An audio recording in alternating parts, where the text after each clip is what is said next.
Hello and welcome to our Embracing Intuitive Automation webinar today. I'm very pleased to see so many of you today.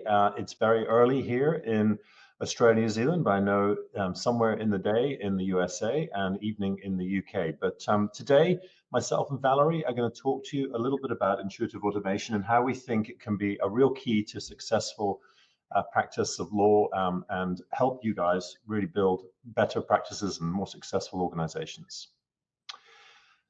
So today I'm going to do some introductions and basically top and tail the presentation with a little bit about what we think intuitive automation is. And Valerie's going to focus on how to really leverage intuitive automation within your firm.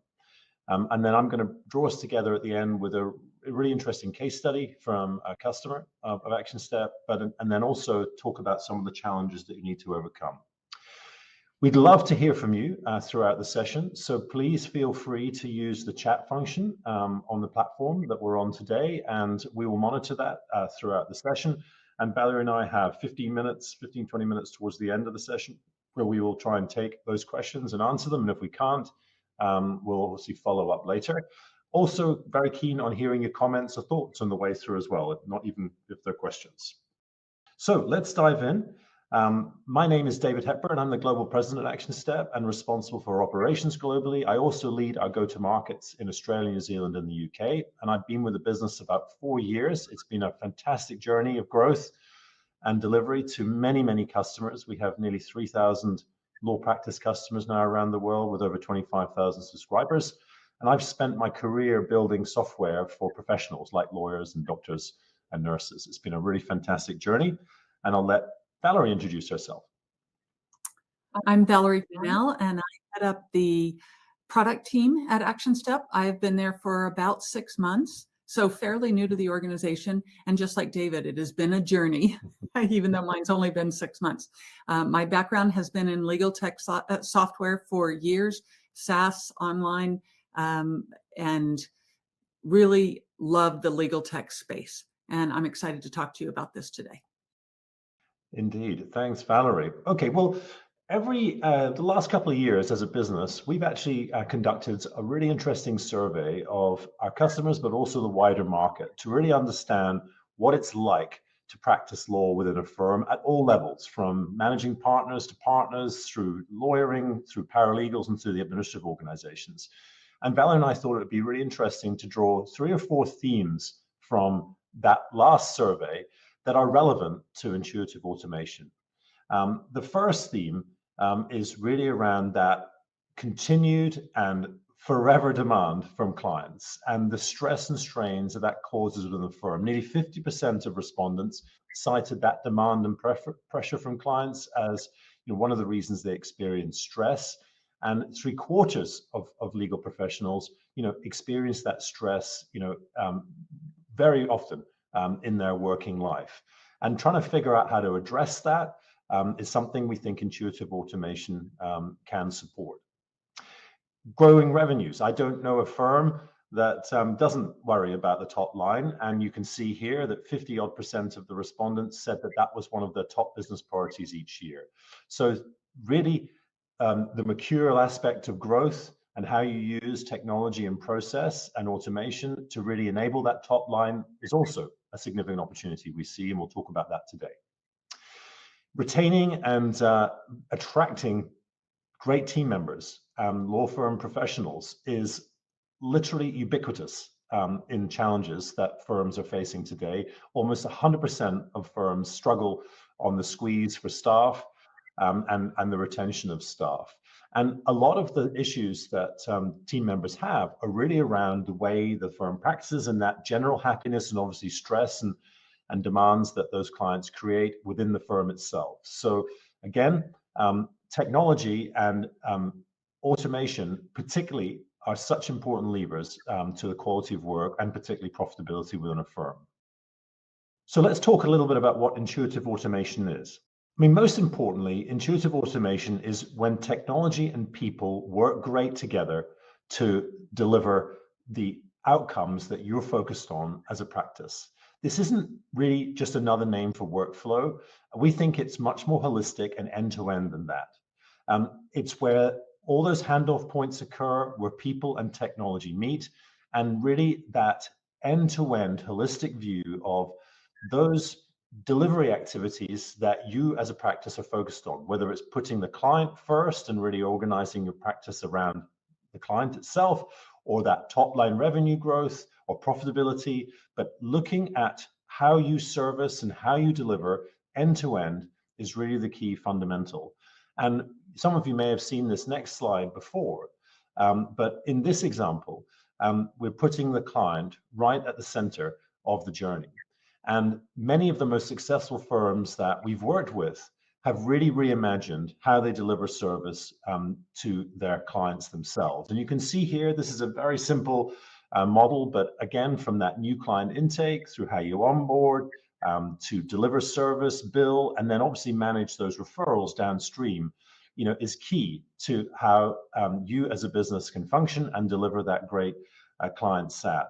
And I suppose one of the fundamentals here is really how people and process and technology meet around automation to deliver that great service to the client. So without further ado, I'll hand over to Valerie, and she's going to talk us through some ways that firms can leverage intuitive automation today.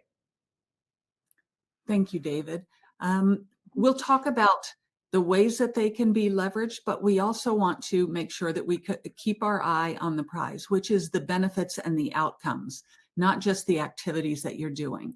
So, for example, this first one says optimizing discrete workflows. You can use intelligent automation to automate repetitive and routine tasks, things like client intake, document reviews, matter management, and we're going to talk about each of those a little bit further down in this presentation. But the benefits and the outcomes, it allows your legal professionals to focus on other priorities and higher value responsibilities, focusing on client outcomes. So the outcome of this automation task would be both productivity and profitability because you're focusing on those things that provide value. The next one, helping your tech to interconnect. This will allow you to work across all of your existing technology systems and tools within your tech ecosystem. So that includes case management, document management, billing systems, and it's ensuring that your data is properly exchanged and updated. The last thing you want is entering things in multiple systems. Once you've got them in one, the automation should be able to integrate all of that data. And the benefits and the outcomes there is your accuracy and also the security of your data. Putting your data to work. Once it's entered correctly into your practice management system, it allows the data to be used across many different tools. And again, back to ensuring accuracy, reducing the amount of review that's needed, eliminating errors, making sure the right data is where you need it when you need it. It reduces the risk of data being used incorrectly as well. So your benefits and outcomes of putting your data to work are accuracy, security, and productivity. On to the next pill here. It provides client interaction and support. You can automate a lot of your client interaction. It will help you to make sure that you do it at the right time, timely responses, consistent interactions, quality of work, automatic case updates, and also asking for the right information at the right time from your client. It'll help keep your clients more informed all along the way. So your outcomes and benefits there are transparency, accuracy, which ultimately lead to profitability. When it scales and adapts, so intuitive automation solutions, they're designed to scale and adapt to the changing needs of your firm. That means as you grow, it can also grow. It lightens the workloads as you continue to grow. That way your people don't have to take on more work. Your processes will automatically scale. And as new requirements come up on board, your automation can then take those and scale with you. It will adapt as you add new practice areas or handle different types of caseloads and different document types so that your technology continues to be aligned with your business goals and objectives. So those benefits and outcomes are, of course, productivity, scalability, and it all feeds back into profitability. So the important takeaway from this slide is that you need to keep your eye on the target, which is the outcomes, not just doing automation, but make sure that you can measure the success of the automation that you put into place. And as we move on to the next slide, we'll talk about the best opportunities for intuitive automation. But before we talk about what you should automate, let's talk about what you should not automate. A lot of your internal processes started out being created for a single purpose, but then they grew to include additional steps or to address tangential needs. And in most cases, the processes aren't reviewed and reevaluated and optimized when new steps are added, or when new problems are being solved by automation, or when new people are added to the team. So the first thing you should not automate is a bad process. And the way that what you will need to do is evaluate the process before you start automating it. So if you automate a bad process, it just helps you to do bad things faster, right? And when people try to rush the process, I always say, if you want it bad, you're going to get it bad. And that's exactly what you'll get out of your automation, is if you automate a bad process. So you should always do a review of the process prior to starting your automation projects. The next thing you should not do is automate just for the sake of automation. It needs to provide value to your organization based on your business goals. Your goals might be anything from growing your business, enhancing productivity, increasing profitability, improving client collaboration. You look for automation opportunities that align with your business goals. And so for each project that you're considering, you should list the current challenges and the benefits you expect to get from automating the process. You start with the end in mind. What do you hope to get out of this? Another question you might ask yourself is, what will be different in 3 months or 6 months or 12 months if this automation project is successful? And that will help you to know how to measure success of the project. You ask yourself these questions that are on the screen that you can see now. I'm not going to read them off, but 2 important considerations in any automation project are the frequency and the complexity of the project, and those 2 are tightly coupled together. The obvious place to start is with things that you have to do frequently and that are less complex, because those are what we call low-hanging fruit. As we move on to the next slide, I'll give you a little bit more detail into complexity of projects. Don't confuse the number of steps in a process with complexity, because you could have a lot of steps, but they're very simple steps. And so your tasks can generally be categorized into 5 classes of complexity, and they're listed here. There are simple tasks, and those usually follow a linear process. You do step A, then step B, then step C. Those can be automated without problem. And there are dozens of those that people will be able to identify right off the top of their head. Then there are problem tasks. That means there might be multiple fixed possibilities, right? If A happens, then you do B. But if C happens, then you do D. So those are problem tasks, but those can also be automated because they are very rules-based. The next one is decision tasks. That means there might be multiple flexible options that require critical thinking skills. And those need to be evaluated on a case-by-case basis. Sometimes you can automate them, but then have maybe checks and balances within, or an approval process. The next one, judgment tasks, are intelligent analysis required. And so that needs higher order thinking. Those are things that you would not want to automate. And a lot of people are talking about AI right now and artificial intelligence and how it's going to replace lawyers. Well, until, and we're not talking about artificial intelligence here, but you do not want to replace those higher order thinking things with your automation projects. We'll come back and talk about the difference between IA and AI in just a minute. But then the last one are the fuzzy tasks.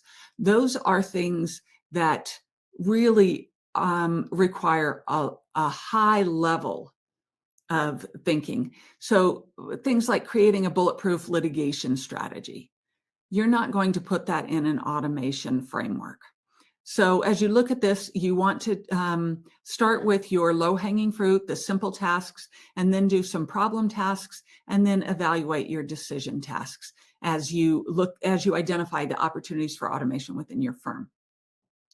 Now we're going to show you a few examples. I mentioned them earlier.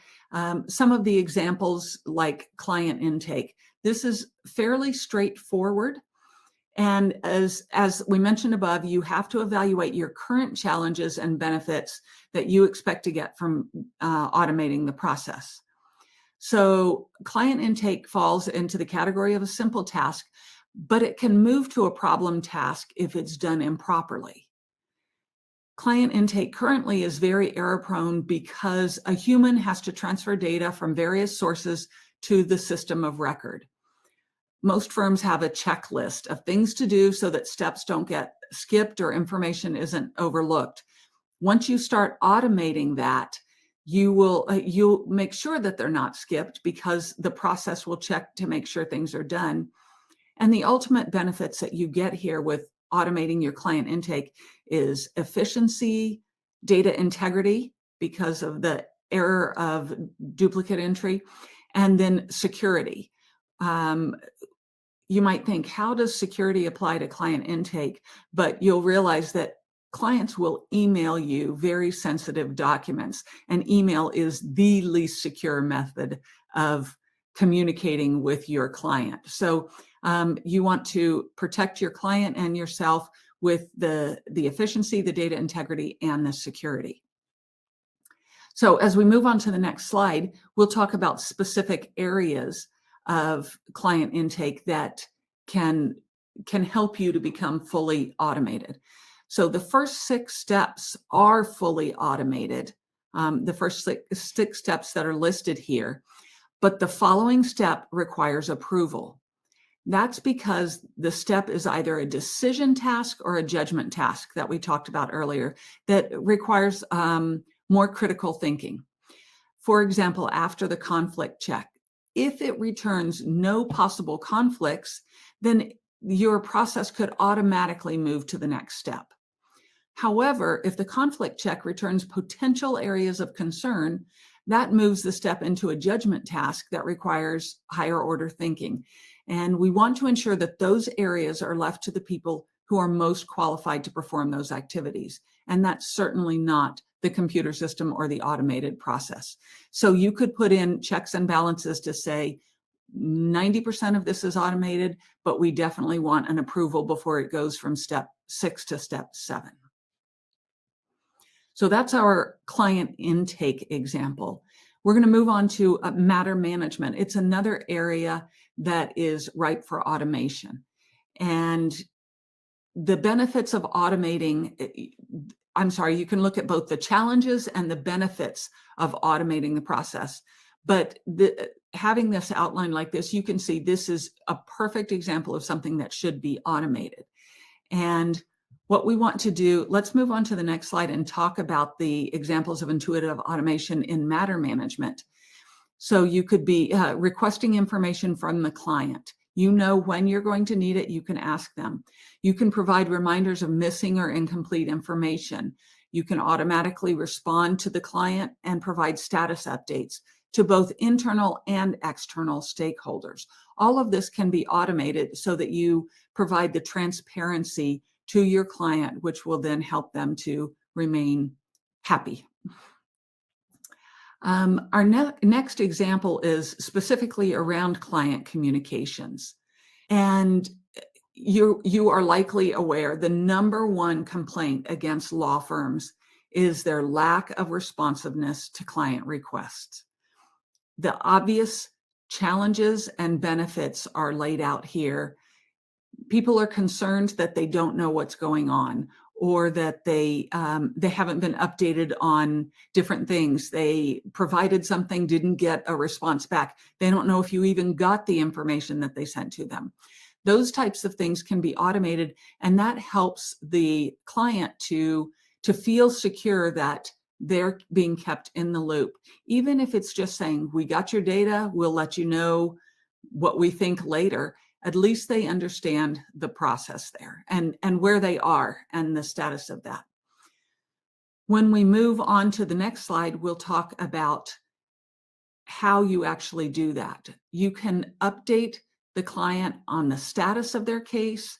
You can share key documents. That's an important thing, is sharing them at the right time, whether that is them sharing them with you or you sharing it with the client. Automate those processes, whether it's requesting or sending. With timely and transparent communication, then the client will be happier, and you can ensure a successful outcome for all of the parties. So now we're going to move on to how this all works together. Those are three very discrete examples, but you have to pull those all together. We're going to go back to, we're going to move on to the next slide, but it's that same thing that David showed, how they all interact together. So you'll see there's the client intake, the matter management, and the client communications. But the life cycle of a legal matter is not a relay race where things move from one person to another discreetly. It's more like a basketball game where the ball is passed between key people and the team works together as a well-oiled machine. So as you consider your intuitive automation projects, make certain that you consider how each task or process interacts with other processes.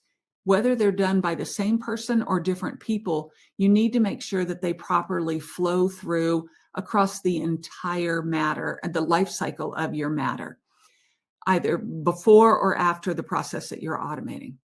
So in the end, the important thing about intuitive automation is to ensure that you're getting the benefit from your work. The benefits that we've talked about already are productivity, profitability, accuracy, security. One clear benefit is that employees who previously dedicated large amounts of time making sure that these activities were properly executed are now able to focus on more meaningful and innovative tasks like customer interaction. I'm going to hand back over to you, David, to talk about an example of one of our clients, one of our customers who's automated a lot. Thanks, Valerie. So one of the toughest things with intuitive automation tasks more broadly, is actually figuring out where to start. And I suppose, there's a lot of things that Valerie's covered there in terms of automation opportunities, but it really differs by organization type, and it takes time and effort and leadership to make this happen. One example that I thought I'd talk you through to just give you a sense of this in reality is a firm called Littles. They are Australian based. They have 20 partners, about 120 or 30 people in their organization, and they focus on personal injury and have grown a great deal over the last 3 years. And I think Tenny, the CEO, would put the way they've harnessed technology and automation in their firm as one of their key competitive advantages that have really supported the growth within the organization. And I know that having been on the journey with these guys, the identification and time spent actually identifying opportunities, and as Valerie said, really truly mapping out the best processes and people gaps and interactions that need to occur through that process has been fundamental for these guys. So, the first area, and Valerie mentioned this around that client intake, Littles have an extraordinarily streamlined process of intake, where an inquiry may come through to their website. It triggers a whole range of events within their platforms, a conflict check, as Valerie mentioned, but there are various other searches to third-party systems, and they even use some really smart AI tech, artificial intelligence tech, to do case assessments based on inputs that they gather right at that early stage in their process. The other piece that Valerie really mentioned in one of those examples is then ensuring that data's collated well into one place and has that integrity and accuracy. And that allows the team that's been assigned this particular case the opportunity to assess it and provide that decision-making activity, that high-value activity of assessing, what they should do and where they should go with this particular case. And this all happens in this organization in minutes from that very first inquiry and intake. And then at that point, Littles they decided to implement Slack as their front end, if you like, for all of their users across the organization. So that sits on top of Actionstep underlying the system of record. And the triggers and events and visibility that then provides to all team members is extraordinary. And allowing that data to then be leveraged and utilized around some of their key point indicators that they try and measure and manage against, and the service levels that they intend to deliver to their customers, creates that really amazing alignment and kind of continuity of process within their organization. Valerie mentioned this in terms of matter management, the assignment of tasks, the recovery of data from third-party systems, the sharing of documents and alerts and triggers that occur through their client interactions are also unbelievably powerful. And that's just to give you a sort of tip of the iceberg for how this organization has used automation. I would say that across our customer base of all those users that I described, that probably only half of our customers really have spent the time and effort to really truly invest in intuitive automation. And it's that gap of effort of really sitting down and thinking about your processes and thinking about the service that you provide and then mapping it into your technology that is the obstacle that you've got to overcome, that I think downstream could have those significant benefits for you. So if I can just draw this presentation to a close, which I hope has introduced, if you're not automating a lot within your practice, the concepts of it, there are some pitfalls and challenges that you should consider as you approach this project and downstream as you try and implement intuitive automation with your firm. I think there are three strong themes here. Design and engage is the first. Take the time. I think Valerie said this at the top, a badly designed process creates lots of bad outcomes downstream. So taking the time to really design the best process and really engage across your organization, that buy-in is going to be essential downstream if you're going to actually realize the benefits.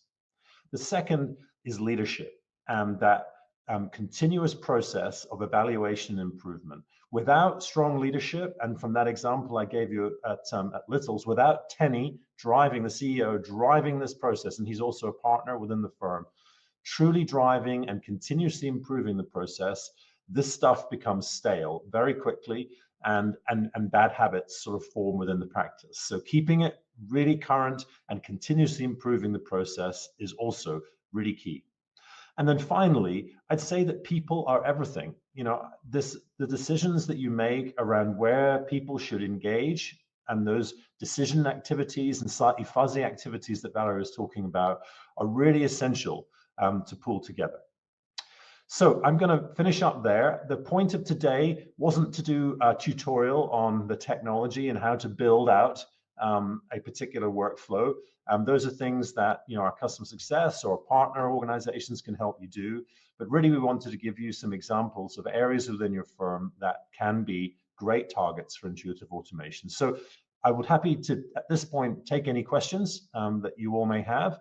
I see there's one here. I hope I've addressed it. Joel, I see a question around exactly how do we do this? Well, as I tried to say, I think by mapping out and laying out the steps within your processes, and then you can, if you have a good knowledge of your systems that you use, you can probably build them into that, or you can engage a partner or engage our success function to work with you on that. Very happy to take some further questions.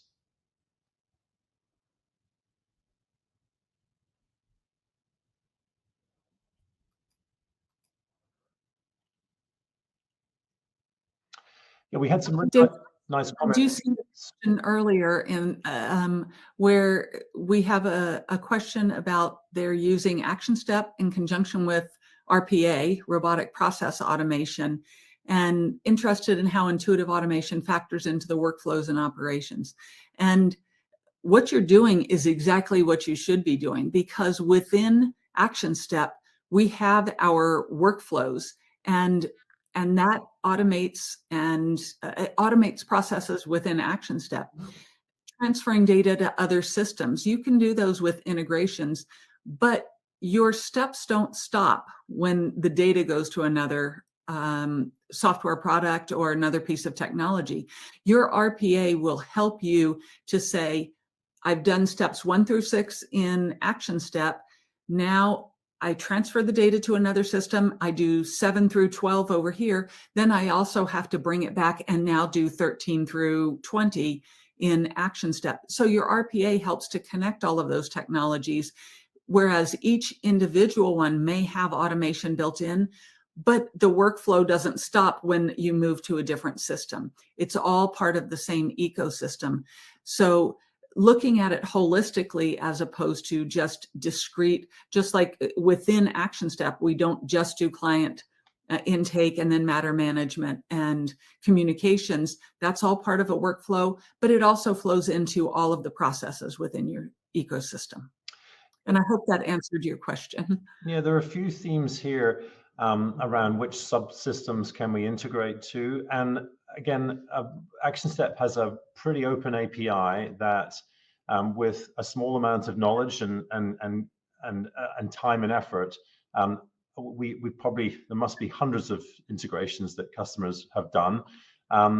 If you visit our website, you can find some of those. And actually, there is an API toolkit that's available to those different third parties, or you can see the toolkit that can enable you to look at a third-party system and whether you can integrate it with Actionstep. You know, one of the questions that seems to be coming through in the theme here is, this is really hard. You know, how do we do this? You know, and I suppose one of the things that we see from customers that are successful in this area is really having a champion and an expert on the team who really knows and understands how to use and leverage the technologies that you guys have purchased. So if it's Actionstep, what we've seen is an internal champion, you know, really collaborate closely with team members and really try and bring that process or automation opportunity into the technology. And obviously you can do that with a third party. That does cost dollars, but one of the things I think, if you're really keen to maximize the use of automation in your firm, is to really build the knowledge internally within either your practice management function or have 1 or 2 champions from around the practice who really can push and drive this activity.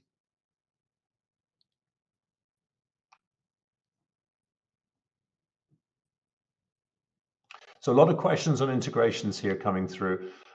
We will, as Isabel, I think, said on the chat, we'll send a recording of this around, and we will actually try and draw together some maybe more specific examples of different tools and third-party systems that have been integrated. We can certainly do that.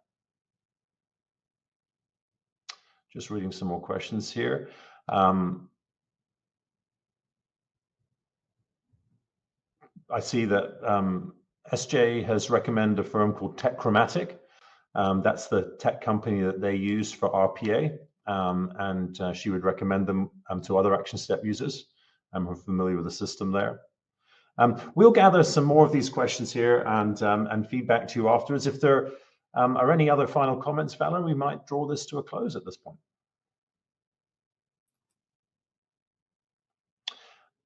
Thank you for joining us all. I hope this has been helpful and at least thought-provoking in terms of how you might approach intuitive automation into the future. Lots of details, and look forward to talking with you and engaging in the future. Have a really great rest of your day. Thank you.